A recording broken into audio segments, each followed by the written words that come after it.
The Great Asia Afrika merupakan salah satu destinasi wisata di Lembang, Kabupaten Bandung Barat yang menawarkan sensasi jalan-jalan ke beberapa negara di Asia dan Afrika. Destinasi ini ramai dikunjungi wisatawan, apalagi hanya dengan 50.000 per orang, wisatawan sudah dapat menikmati berbagai wahana dan mendapatkan welcome drink. Akan tetapi, di balik keindahan dan sensasi baru yang ditawarkan oleh The Great Asia Afrika, ternyata terdapat pelanggaran pemanfaatan ruang di dalamnya. Menurut Perda Kabupaten Bandung Barat atau KBB nomor 2 tahun 2012 tentang Rencana Tata Ruang Wilayah KBB tahun 2009 sampai 2029, Kecamatan Lembang merupakan salah satu kawasan rawan bencana, yaitu rawan tanah longsor, yang artinya kawasan ini termasuk dalam kawasan lindung. Selain itu, Kabupaten Bandung Barat juga masuk dalam kawasan Bandung Utara atau KBU. KBU sendiri telah ditetapkan menjadi kawasan strategis provinsi karena memiliki fungsi dan peranan penting dalam menjamin keberlanjutan kehidupan dan keseimbangan lingkungan hidup di Cekungan Bandung. Pemanfaatan ruang KBU yang tidak terkendali akan mengancam keberlangsungan fungsi kawasan konservasi sebagai tangkapan air dan menimbulkan berbagai bencana. Banyak dampak negatif yang akan terjadi seperti longsor, meningkatnya limpasan air, berkurangnya daerah resapan, hilangnya beberapa mata air, kurangnya debit mata air, naiknya suhu udara, dan gangguan pada cadangan dan konservasi air. KBU memerlukan pengendalian yang ketat dan tepat terhadap pembangunan yang ada di KBU karena merupakan Subdas Cikapundung, Cimahi, Citarik Hulu, Cigugur, Cibererung, Citepus, dan beberapa anak sungai lainnya yang ada di Sungai Citarum.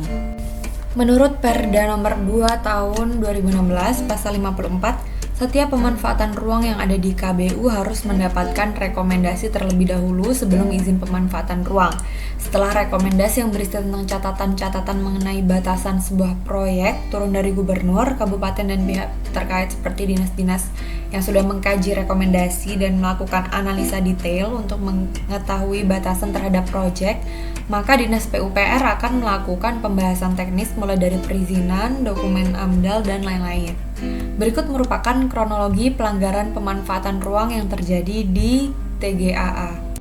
Pada tanggal 16 Oktober 2019, Dinas Penanaman Modal dan Pelayanan Terpadu Satu Pintu memberikan rekomendasi pemanfaatan ruang KBU untuk TGAA dengan nomor surat rekomendasi sebagai berikut. Kemudian pada tanggal 22 November tahun 2019, TGAA pertama kali dibuka untuk wisatawan umum dengan keadaan belum memiliki izin dari DPM PTSP Kabupaten Bandung Barat. Pada tanggal 8 Desember 2019, TGAA diresmikan oleh Gubernur Jawa Barat dan Bupati Bandung Barat. Hal ini sangat disayangkan karena tidak sejalan dengan ketentuan yang ada pada Undang-Undang Nomor 32 Tahun 2009 Pasal 72 yang menjelaskan bahwa Menteri, Gubernur, atau Bupati Wali Kota sesuai dengan kewenangannya wajib melakukan pengawasan ketaatan penanggung jawab usaha dan atau kegiatan terhadap izin lingkungan. Dan pada saat peresmian ini, TGAA belum memiliki izin dan AMDAL. Menurut Kepala Bidang Lingkungan Hidup DLH, TGAA belum ada AMDAL dan site plan-nya sampai saat ini. Dulu pernah ada ajuan AMDAL tetapi tidak diproses karena TGAA belum memiliki izin lokasi pada saat itu. Dan sampai saat ini setelah izin lokasinya sudah ada, TGAA belum mengajukan kembali pembuatan AMDAL. Kemudian terkait site plan, ternyata site plan yang dikumpulkan ke DLH bukan site plan yang diminta, melainkan perencanaan investor di lapangan dibandingkan dengan pola ruang yang ada di KBB. Site plan sendiri baru dapat diproses setelah adanya izin lingkungan, tapi sampai saat ini izin lingkungan dan AMDAL-nya masih belum ada. Dinas di KBB hanya melakukan teguran untuk menyelesaikan AMDAL dan izin lingkungan. Dengan adanya kejadian seperti ini, seharusnya TGAA tidak boleh beroperasi. Pada tanggal 8 Februari 2020, DPM PTSP Provinsi Jawa Barat merekomendasikan TGAA untuk tutup karena ada pelanggaran di kawasan zona L1 berdasarkan Perda Provinsi Jawa Barat dan Perbub KBB bahwa zona L1 dan L2 serta kawasan Kecamatan Lembang merupakan daerah yang rawan bencana. Kepala Bidang Tata Ruang Dinas PUPR KBB menyatakan bahwa zona lindung tidak boleh ada perubahan bentang alam dan perubahan fungsi. Kegiatan di seputar L1 juga harus dikaji kembali untuk memastikan bahwa kegiatan tersebut tidak mempengaruhi zona lindung. Untuk TGAA sendiri, dilihat dari konsep adanya bangunan saja sudah mempengaruhi zona lindung yang ada. karena limbah domestik yang nanti dihasilkan akan mempengaruhi sungai yang merupakan zona lindung. Pihak TGAA menolak penutupan dengan pernyataan, sebelum membangun tempat wisata ini tentu kami berkonsultasi dengan ahli lingkungan. Karena memang tempat ini dibangun di KBU, jadi tidak gegabah juga sebetulnya. Akan tetapi TGAA akhirnya tetap ditutup sementara karena kondisi pandemi COVID-19.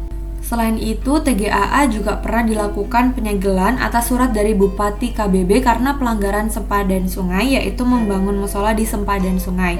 Tapi akhirnya musolanya dibongkar dan bisa beroperasi kembali.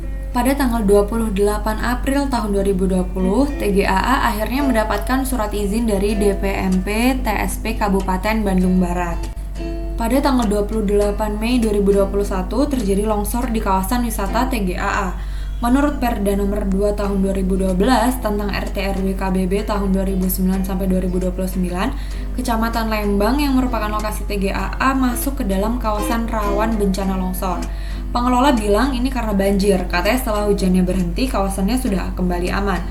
Akan tetapi, Kepala Bidang Tata Ruang Dinas PUPR menyatakan bahwa kalau longsornya di bagian belakang, maka kemungkinan penyebabnya adalah kegiatan di atas.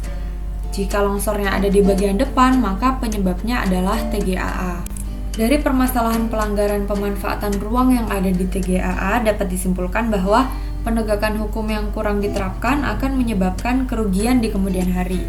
Keberhasilan penegakan hukum sendiri terdiri dari beberapa faktor, yaitu faktor hukum, faktor penegak hukum, faktor saran dan fasilitas, faktor masyarakat, dan juga faktor kebudayaan. Yang pertama adalah faktor hukum. Hukum yang ada sudah menjelaskan bahwa prosedur pemanfaatan ruang di KBU harus melalui beberapa tahapan yang harus dilakukan oleh pemohon. Kemudian faktor penegak hukum. Instansi yang terkait dengan pembangunan TGAA belum optimal dalam melakukan penegakan hukum mulai dari pemerintah provinsi maupun KBB.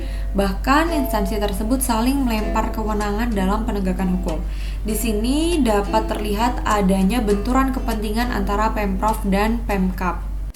Kemudian faktor sarana dan fasilitas. Menurut Dinas Pariwisata dan Budaya Provinsi Jawa Barat, amenitas yang dimiliki oleh TGAA belum memadai seperti lahan parkir yang tidak sesuai dengan jumlah wisatawan yang datang sehingga menyebabkan kemacetan dan tempat pembelian tiket yang tidak nyaman.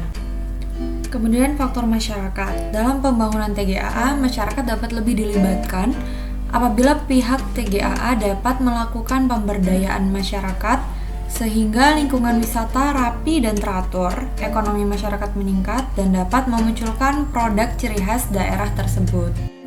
Berikut merupakan peraturan perundangan yang terkait dalam pelanggaran pemanfaatan ruang oleh TGAA. Penegakan hukum dapat dilakukan dengan berbagai cara seperti pengawasan secara administratif, penegakan hukum administrasi atau sanksi administrasi, penegakan hukum lingkungan kepidanaan, gugatan perdata untuk menggugat pelanggaran atau perbuatan yang mengakibatkan perusakan atau pencemaran lingkungan. KBB melakukan penegakan hukum secara administratif dengan melakukan penyegelan dan pembongkaran terhadap alih fungsi lahan sempadan sungai yang menjadi bangunan musola di kawasan TGAA. Berkaitan dengan sanksi hukum lingkungan, diketahui bahwa pemerintah KBB yang sudah melakukan penyegelan dan pembongkaran bangunan TGAA telah sesuai dengan pasal 76 Undang-Undang Nomor 32 Tahun 2009 yang menjelaskan tentang penerapan sanksi kepada pemilik usaha. Adapun penjelasan mengenai sanksi administratif diantaranya adalah teguran tertulis, paksaan pemerintah, pembekuan izin lingkungan atau pencabutan izin lingkungan. Dari keempat sanksi tersebut tidak sampai pada pembekuan izin dan pencabutan izin lingkungan.